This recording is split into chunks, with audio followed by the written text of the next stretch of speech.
4-chi ayning 24-chi kuni tunagan bir ta qo'lgo'xon yig'ib oldik.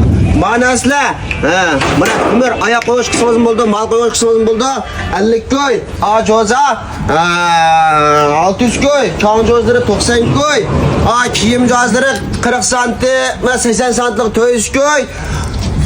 1 metrlik 500 ko'y, 1 metr egenligi 600 ko'y. Ma langsanglar 98% yangilansang, qo'sh yozuvchilik, aqli iqtidorlik muzlaydigan, temperatura tanishadigan 1900 ko'ydan, araniki miyada kengligi 2,5 metr chiqadigan, teranligi 60 santlik bu pingviva, bu 98% yangi, bu 2200 ko'y.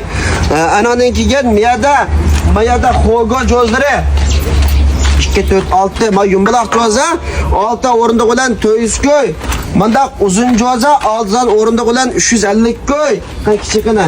Ma kichiga 4 dan o'rindiq bilan 250 ko'y. Mana bir ta uchoqni olsa 4-500 ko'yga olsangiz, mana bir joza 4 o'rindiq uchoq bilan 250 ko'y. Bundan cho'ng kichik jami 17 tova.